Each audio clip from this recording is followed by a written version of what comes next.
The Jacksonville Jaguars select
We in here, boys. Come on. Let's go. What's going on, everybody? Christian Ballard here with Ballard Sports Media, coming at you with my show, Ballard Sports 360. Hope y'all like the new intro. I kind of got sick of the old one. Not that it's bad or nothing, but I figured I'd mix it up a bit. I tried to do my best. I put that one out, this new one out this morning. And I don't know. I thought it was okay, I guess. But I hope y'all are doing well. I was going to do this at 2 o'clock Central, but I figured, screw it. Let's go ahead and get it done. Wear my Bama hat here. And we can get started, man.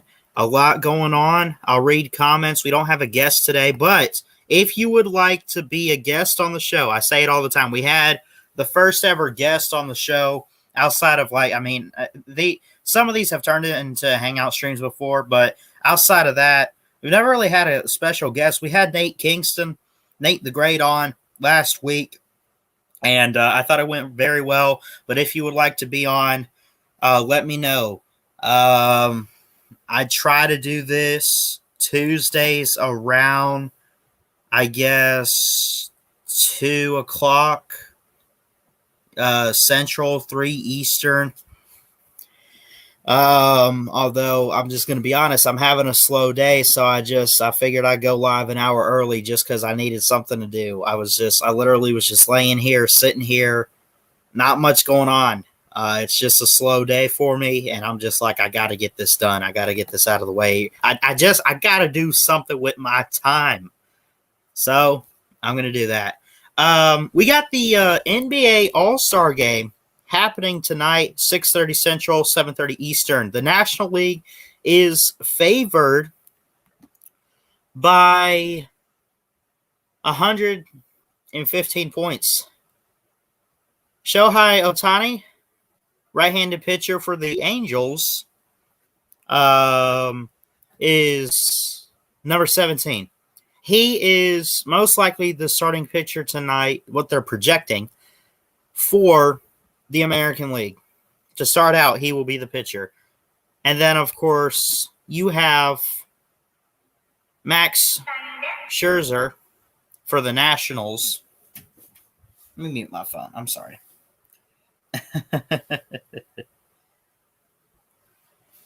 7-4 record as a starting pitcher this season. He's from St. Louis, Missouri. Max Scherzer. He has 134 strikeouts, a 2.6 earned run average. That's 13th in the league. And he's done very, very well. At home this year, as a starting pitcher, 2-2. At home, again, this is all instead of just saying as a starting pitcher, we're talking about Max Scherzer for the Nationals whenever he is starting. He's 2-2 as a starter at home, 2 wins, 2 losses, and he's got 64 strikeouts at home. Overall, though, so you have Max Scherzer. What we're hearing will start for the Nationals in this game, at least from what I have read from reports on ESPN, and also this right here from CBS Sports. Let me see here. These are their predictions too. 7:30 p.m. Eastern Standard Time. They're saying first pitch. National League is listed as the 111-point favorite. You risk $111 to ultimately win $100 on the money line at William Hill's Sportsbook. I don't know why I'm reading that part of the article. Again, this is from CBS Sports to quote sources here. It's talking about all the betting stuff, but then it gets into the stuff you want to know, right? Unless maybe you're out there and you're like, I'm a gambler when it comes to sports. I myself personally am not, folks. Why you should back the National League right here, even though the pitchers with the 2 lowest ERAs, as I mentioned, strikeout, in the major leagues won't be participating. Manager Dave Roberts of the National League still has an excellent staff at his disposal. Jacob deGrom has a 1.08 ERA, earned run average. He's elected to rest at home. Kevin Gossman started for San Fran on Sunday, but the NL roster possesses 6 other hurlers with ERAs under 3. Philadelphia Phillies. Zach Wheeler tops that group at 226. Miami rookie Trevor Rogers isn't far behind at 231. And it goes on. So there's a lot of great pitchers in the National League with a great strikeout average that they go on and talk about why you should back them and pull for them to most likely win tonight's All-Star game. Then it goes in to talk about why you should back the American League, right? And this is the guy that everyone's talking about, Shohei Ohtani. I believe the LA Angels. He was an all-star as both a hitter and a pitcher. He's Japanese native, 27 years old. He will be the first to start in both capacities, as he was voted the starting designated hitter by fans and selected to start on the mound by AL manager Kevin Cash, who, by the way, if you guys are unfamiliar, is the manager of my Tampa Bay Rays. He is also managing the AL team in this year's All-Star game. Ohtani leads the major leagues with 33 home runs, ranks third with 70 RBIs, while going 4-1 with a 3.4 ERA, 87 strikeouts, in 67 innings. He is definitely one of the better pitchers and better players, really, in this All-Star game. And just in the American League. And especially for this season, he has taken it by storm, what he has done on the Angels. I'm sorry. On the Angels. I'm sorry. There we go. I got that right. So, and again, you see here too, they also had the home run derby. Anyway, I'm excited for this. I'm excited for the All-Star game. My bets, I really don't know who's going to win. It seems like it'll be the American League. Max Scherzer for the National League versus Shohei Ohtani for the starting pitching matchup. I mentioned the earned run average, which if you're wondering how they calculate that, it's the average number of runs they give up within a game, 9 innings, and you divide the runs by the number of innings. So let's say it's the start of the season. You give up 6 runs in a game in 9 innings, regardless of if you win. You give up 6 runs. This pitcher throws 6 different pitches, or however many. Let's say all were home runs. Let's say you get only home runs in a game, right? Straight up home runs. You get 6 of them in 9 different innings.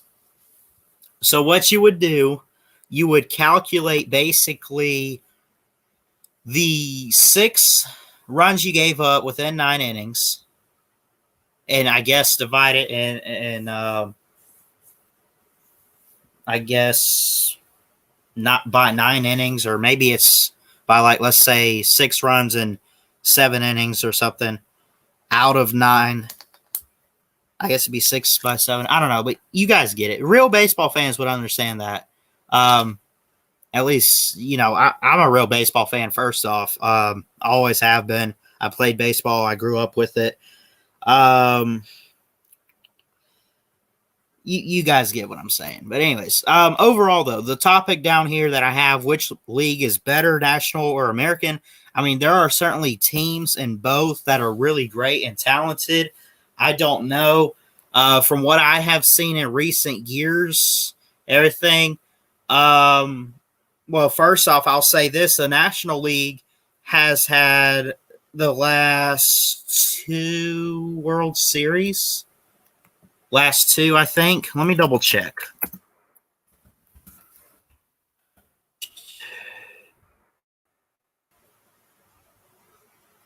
The last 2, yeah. Because 2018, we had the American League win it with the Red Sox taking over the Dodgers, right? They won the series 4-1 in 5 games. It wasn't really that close.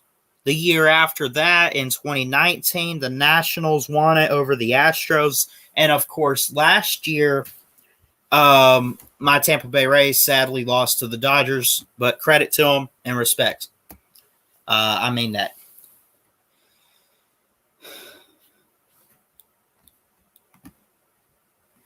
Want me to come in? This isn't really the show. I know I had you on at least last week, Nate, as last week's guest.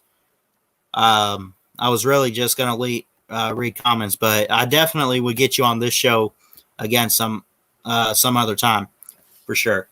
But anyway, getting back to baseball.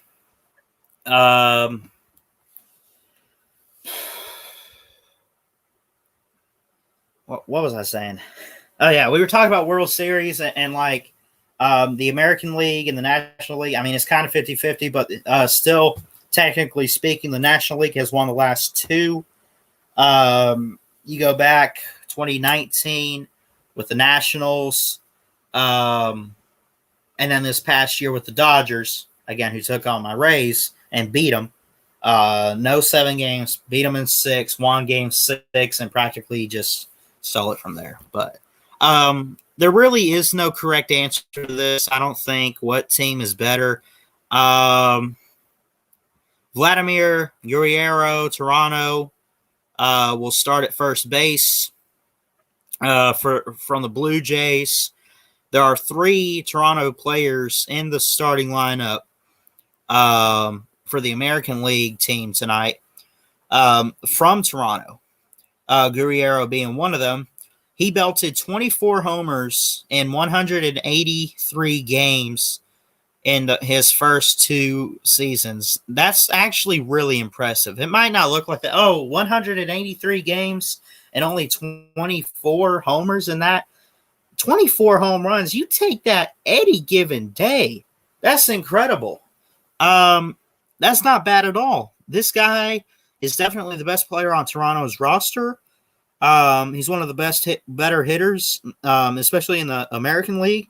I feel like he's not talked about enough. I feel like he needs a little bit more attention, and he'll be a key factor in the game for the AL team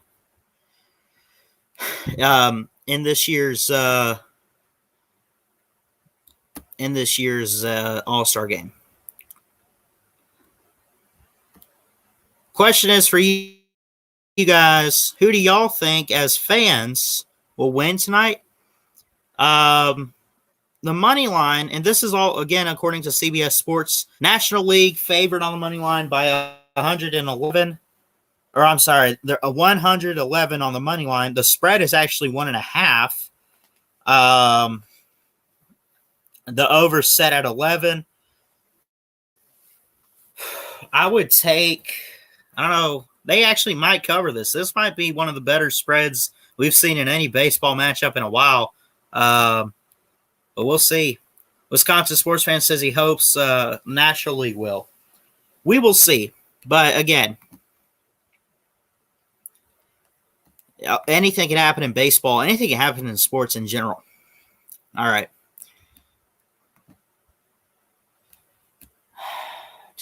What is next on the list? Oh, here's something we can talk about now. Game 4 preview. Can the Bucks even it up? They're down 2-1 against the Suns. The Suns can have a bigger advantage with a win tonight. Or I'm sorry, tomorrow night. It's tomorrow at 9 Eastern time. Milwaukee has a 58.8, rounded to 59% chance to win the game. They're favored. And the media, from a standpoint, loves the Bucks now in this game. They're favored by 4. Over-under is 220 in total. I think it's going to be very high scoring. Devin Booker, 25 points per game, 48 field goal percentage, 86 on his free throws. Giannis had a hell of a game the other night. He really, really did. I think it definitely did something for Milwaukee. Not put them on the map. They're on the map already. We've been talking about Milwaukee for the past few years now. Been talking about Giannis for the past few years now. They won by 20 points on Monday night. I did the stream for it. They pulled away. They played better defense. I think it was one of the more defensive games that they had in a little while. The first game, they didn't do as well. But I feel like, Milwaukee, especially with Giannis in that lineup, and guys like that, have really stepped it up and have just straight balled out. Drew Holiday assisting Giannis has been a key player.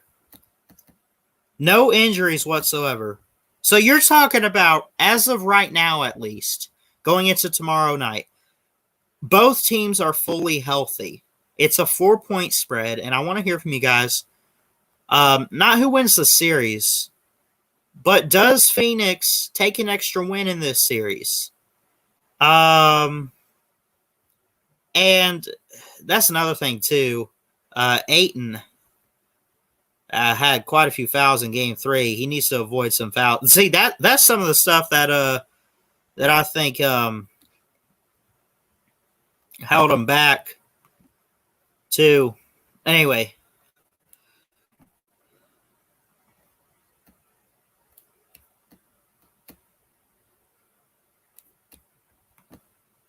I want the GOAT to win. Yeah.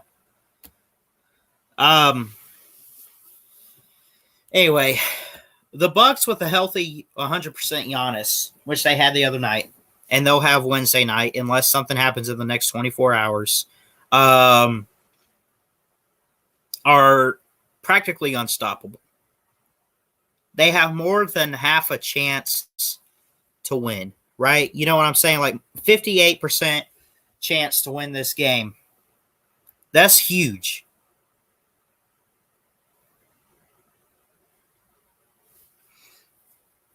Devin Booker, you see this headline here. Stephen A. sees Booker as the most important player in the finals. I don't know about all together, but definitely for the Suns. And again, this is a key thing too. The fact that the Suns have no injured players in the Bucks, everyone's healthy. You're talking about Middleton and Giannis going up against Paul and Booker. I mean, it's pretty even right now. You guys have all these healthy players. You got Holiday going up, right? Point guard on point guard. Chris Paul, right? Giannis on everybody. Giannis is going to dunk that ball, going to shoot threes. It's really tough. Like, this is one of those series, based on how these teams have been this year, that you don't want to mess with it. You don't want to touch this game. I don't want to make a prediction on this, right? But what's at stake though? It's 2-1. We're going into game 4, right? The Suns can definitely, obviously, if they win, can they even the series? I'm sorry, the Bucks, can they even the series? They're down 2-1. They just got their first win the other night in the series. Phoenix leads at 2-1. The Bucks can even it up at 2. The Suns definitely can pull away the rest of the series. And the Suns with the win give it an even bigger advantage overall. And I think it's kind of an even team matchup. I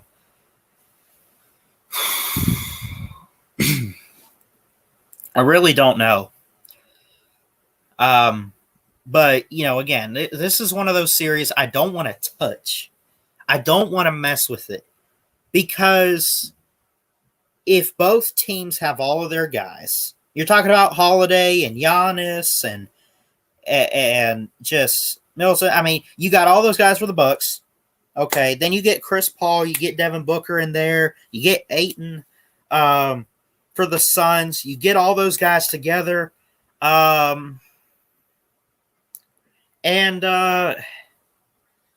It's even. It's practically even. This is a offense on offense type of game. Let me get some water. Need that. It's offense on offense. Scoring above 100 points, both of these. I think it was like 118 to 110 the other night, if I'm not mistaken. If I look back at it. Let's double check something here. Let's look at this.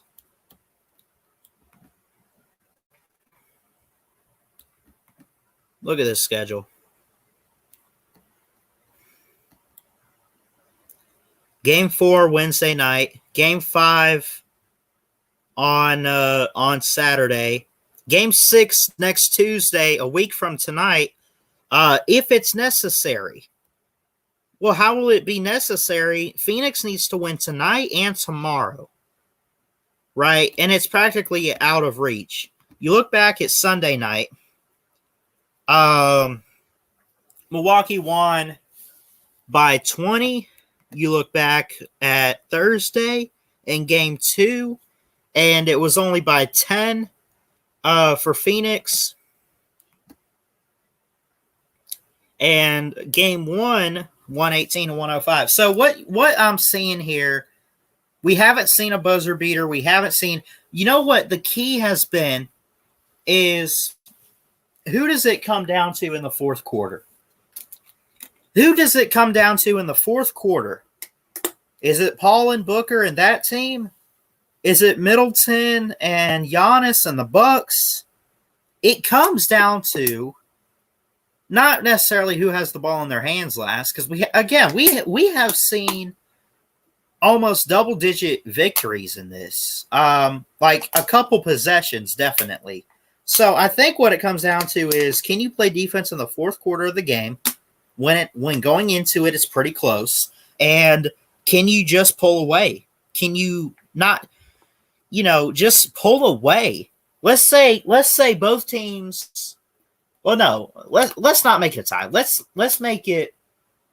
I'll give you 98-94 Milwaukee going into the fourth. I'm gonna set the score at 98-94. Milwaukee leads. Giannis has had a heck of a game. You look even at the Suns. Devin Booker's had a hell of a game, right? 98-94 going into the fourth quarter. Bucks start out with possession. Do they score? Or do they get a rebound and have the Suns take it back?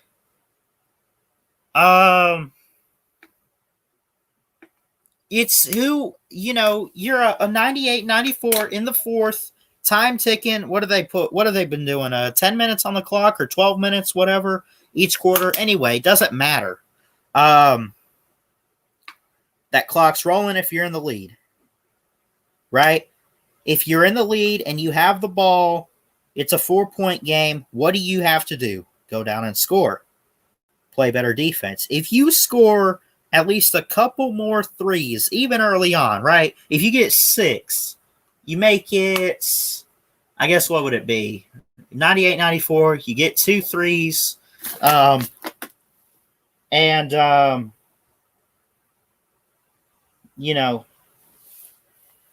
You pull away, right? You'd be like 104-96 or 94 or whatever, right? Shoot a few threes. It comes down to the fourth quarter, people.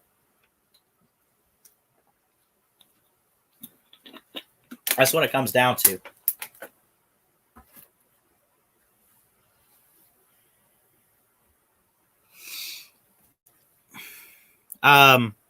So can the Bucks even the series? Absolutely.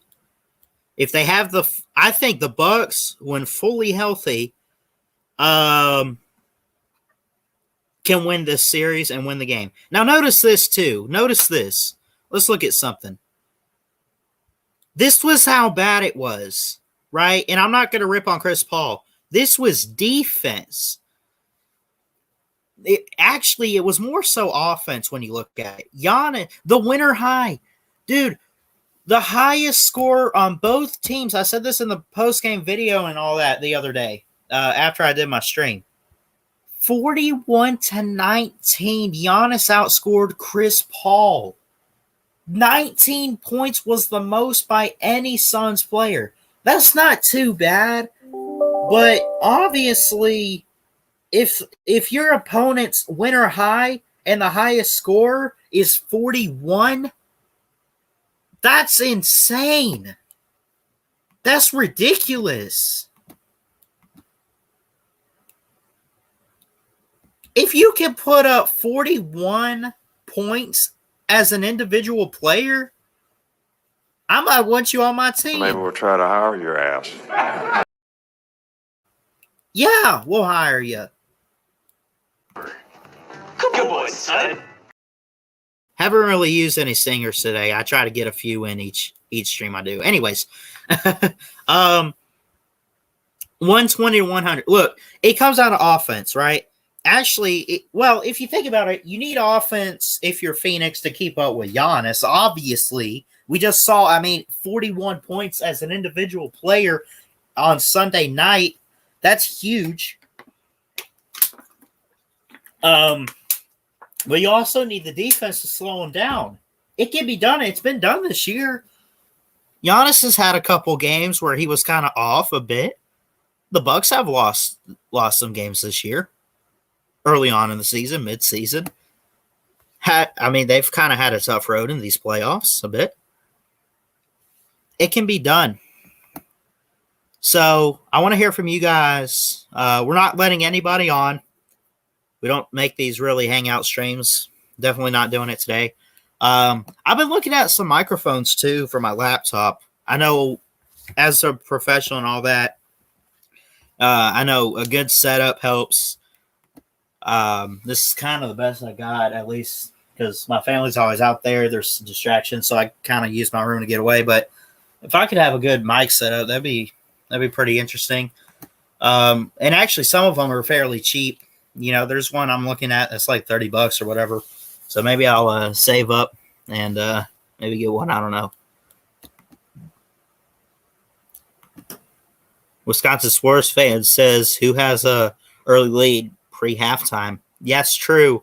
Not only early lead, big lead. If you're up by double digits, not talking like blowout 30-point deficit, but like if you're up by 10, if it's halftime, and let's say it's something like 66-56, right?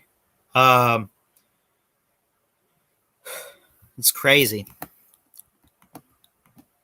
Wisconsin sports fan says it goes to 7 games. I actually agree to that. I think it could happen. Now again, it's what is it? We got game 3 coming up on Sunday.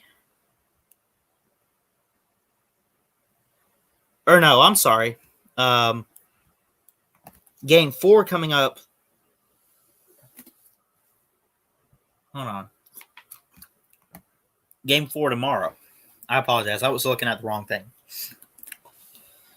Game 4 tomorrow night. It's It's a 2-1 series. Milwaukee has to tie it tomorrow. That's first off. And even if they don't, you still have Game 5 on Saturday. It'll be 3-1 Phoenix, hypothetically speaking, and it'll be Game 5. That's where you have to win.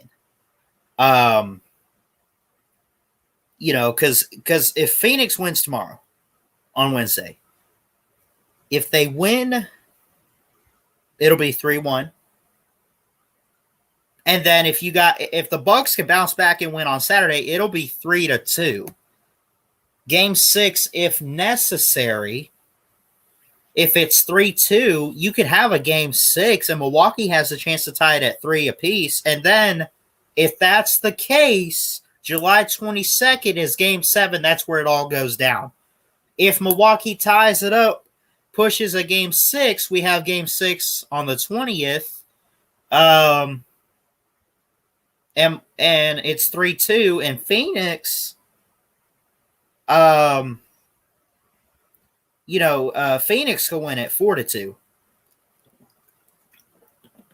And again, I'm not going to explain it all again, but you guys get it.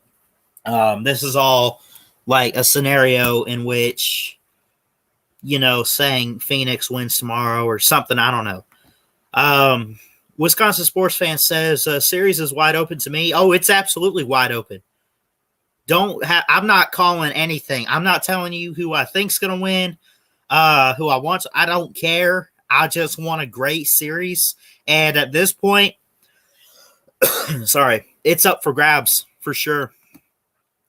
Milwaukee crowd energizes them differently. That crowd was pretty loud the other night when I was doing the game.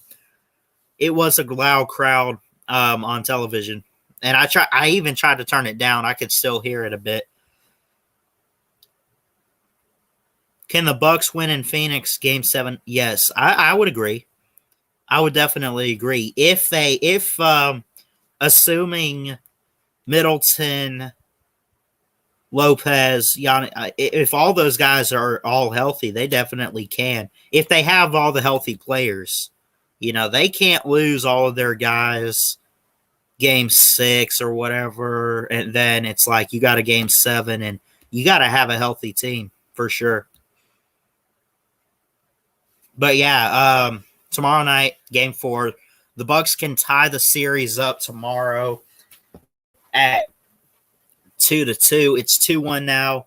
The Suns can get a bigger advantage in the series with a win. So, anyway, hold on just 1 second, guys.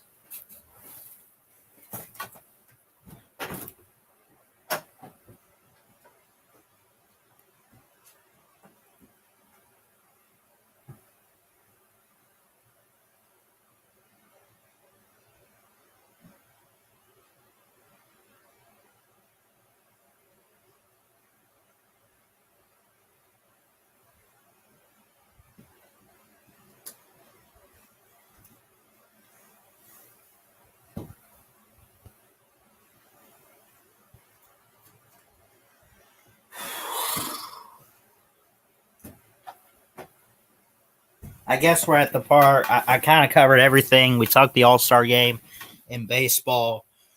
And we've talked some NBA too. At this point, I really just want to sit here and read some comments with you guys.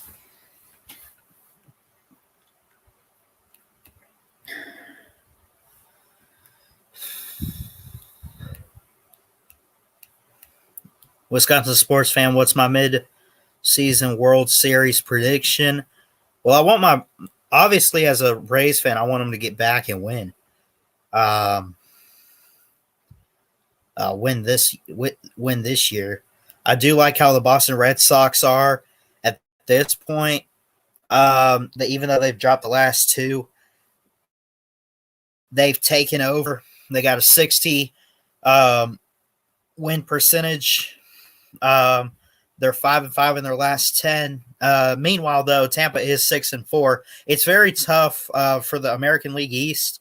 I think definitely the White Sox come out on top in the Central, and I actually had this a little while back. I could see. I think ultimately for the World Series from the American League, I'm going to take the White Sox out of the Central. I think they could get it done. Yerman Mercedes, they've just been dominant. They're 54-35. I said Yerman Mercedes.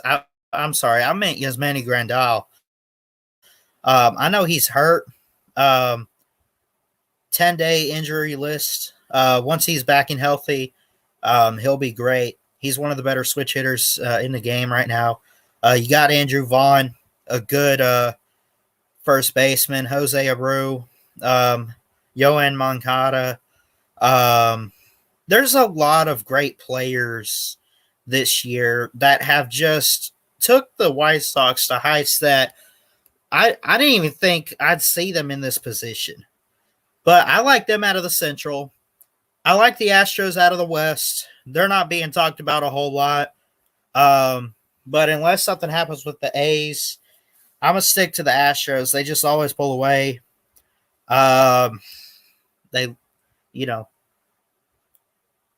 We'll see.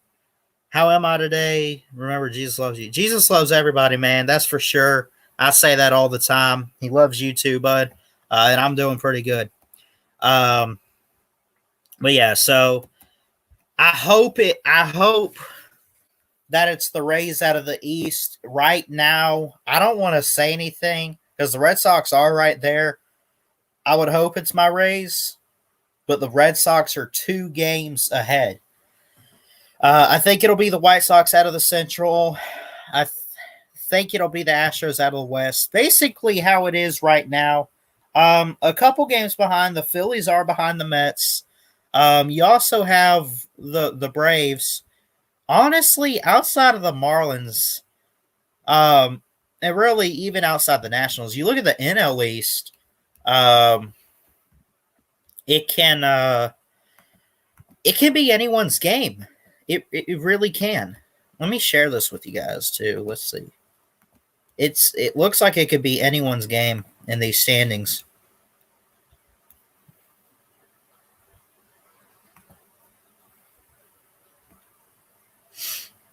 Let me see. New York Mets. Because look at this. Obviously, it's in favor of the Mets right now. You look at it like that. Now, they're on a losing streak of 1. Phillies won their last 2. They're 3 games behind. It's out for the Marlins. It's up to one of these 3 teams for the NL East. The Mets, the Phillies, the Braves. As far as the Central goes, the Reds, they got to face the Brewers and beat the Brewers. And they can't afford much more losses either. Because look, I mean, it's a 5-game difference in the win column between them and the Brewers. Brewers have a 57% win-wise, 53 for the Reds. Again, it's not too far behind, but the Reds have to pick it up a bit. The Brewers need to not slow down if they really want to full on have control. And you got to think, just because you don't take full control of your division does not mean necessarily that you are out of the playoffs. We do have wild cards in baseball, last time I checked. The Giants are literally one game away, one game ahead, of the Dodgers. They got a Cardinals game in 3 days. They get a couple days to rest up. They go on the road to play the Cardinals, who are 44-46 with a 48 win percentage on the season. It's very interesting. There's a lot of baseball left to be played. There are some teams that you can look at and say, yeah, they're out of it. Like the Diamondbacks are probably the worst team in the league this year. The Rockies are just a little bit better, but let's just be honest, they still suck. The Padres, dear Lord, I love Fernando Tatis, but I wish, man, they just had a couple extra pieces to push them forward. Could the Dodgers get back to the World Series? They absolutely have a shot, but I really like the Giants this year, man. I really do. I like them out of the West this year. I'm going to go ahead and call that they make it. They're first in the West. They have a really good stat. They got Gossman at pitcher. He's been one of the key guys, obviously. Right fielder, Mike. I butcher his name. Yash Zimski. I don't know, but he's been a key guy. Steve Duger, center fielder. They have a lot of key players and a lot of great depth. They have some guys out. Mike Topman is out. Buster Posey is out. These guys are all like 10-day injury list, but still,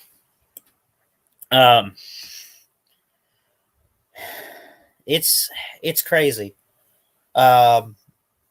I could see I think the Giants are going to take the West. The Brewers are ahead, and unless the Reds or whatever can, like, I think if you're the Reds or the Cubs, you got to hope that the Brewers lose some games going forward, which they have actually lost a few. The Reds are on a win streak. The Brewers are on a 3 or 4 game losing streak right now. Oh, thank you for the pronunciation. Yeah, I'm always messing his name up. Yastrzemski. There we go. Okay. The Central I don't want to touch because I don't know what the Brewers are going to do going forward. We're talking about going forward with these. It'd be interesting. I think obviously it'll come down to the Brewers or the Reds for the Central. Probably the Cubs. Maybe they pull off one of those second half season, miracles where they just keep winning and they beat the teams they got to beat in their division, like the Brewers or the Reds, and maybe they pull away. I don't know. It'll be interesting. But yeah, basically how these are now. I like the Giants going forward. I like the Dodgers too, but the Giants have just been one of those special teams this year. I think they take the West over the Dodgers. I don't want to touch the Central too much. I don't want to touch the East too much too. I think the Braves still have life. Basically, anyone not named the Marlins in the East still has a chance. I don't think it's going to be the Nationals. I think most likely, if I'm being honest, I'm gonna say maybe it comes down to the Mets or the Phillies, but we'll see. I hope it's the Rays. I think it could happen, but man, the Red Sox are on a roll. Yes, they've lost the last 2, but they're still good on the road this year. They're good at home. It's really close. They're above 60% win percentage. I take the White Sox out of the Central. I take the Astros out of the West. I mean, there's a lot going on in baseball, obviously, and we'll just have to wait and see. Fix my hat just a little. Wisconsin sports fan says Phillies don't have much to give if they want to buy, but eventually they will sell. I agree. Hey, what's up, Brendan Schutz? How you doing? I'm doing great. Everything's going well, Jacob. Thanks for showing up, buddy. Good to see you, sir. Jacob Watson. I think I've practically covered everything I want to talk about today, too. Just going to sit here and read some comments. We've looked at Game 4. We've looked at the All-Star Game. What about – I know we got the MLB draft coming up. What do you guys think about that? Actually, that's been happening this week. Today's the last day of it. Let me see.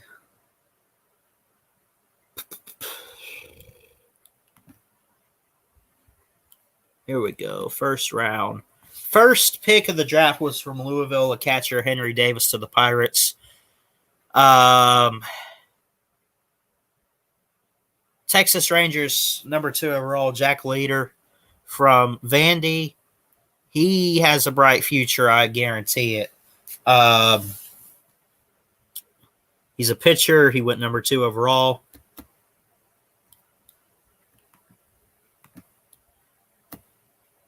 No Astros here. Sorry. UC Santa Barbara had a guy, Michael McGreevy, a pitcher, went to the Cardinals 18 overall. My Rays took Carson Williams out of Torrey Pines High School in California. He's shortstop. I think we definitely need a shortstop in the infield. We need help there. Cooper Kinney from Baylor School, Tennessee. The Rays took him 34 overall, a second baseman in the first round.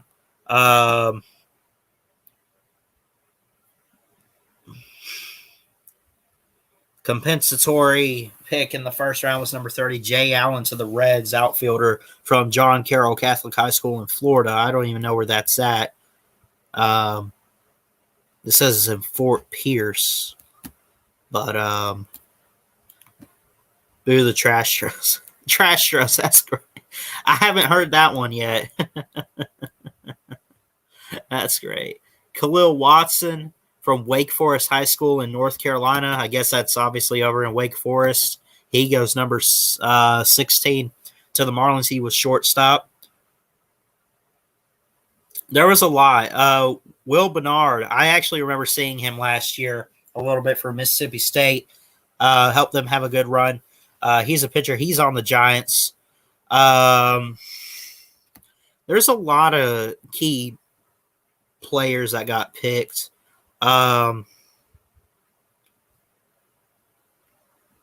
Alabama had Peyton Wilson, a second baseman, go to the Royals, 66 overall.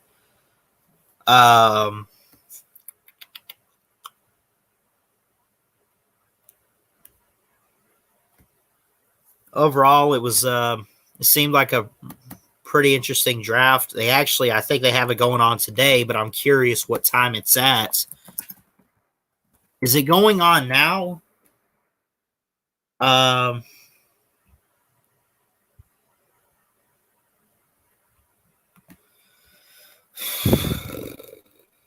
me see.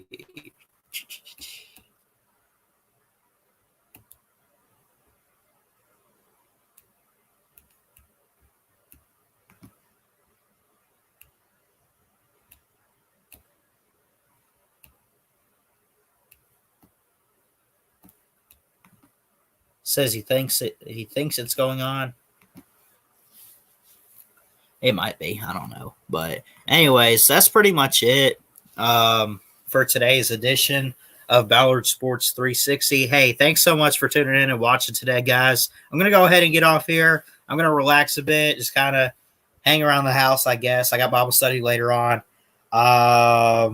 If you want to be a guest, we had Nate the Great last week. We didn't have anybody really today. If you ever want to be a guest on the show, let me know. Email me, ballardsports19@gmail.com. You can also hit me up on Twitter. Go follow me on Twitter, too, if you can. Ballard Sports is the Twitter handle. Subscribe to the channel if you're new for more sports content. And don't forget to check out the website. We got a lot of great stuff coming out very soon over there, ballardsports19.wixsite.com. And as always, if you have any questions, you can email me, ballardsports19@gmail.com. Love you guys. Thanks so much for watching and tuning in today. Jesus loves you. Keep your head up. Love all you guys. God bless, and roll tide roll. Ballard Sports Media. Check it out. Love y'all. Woo!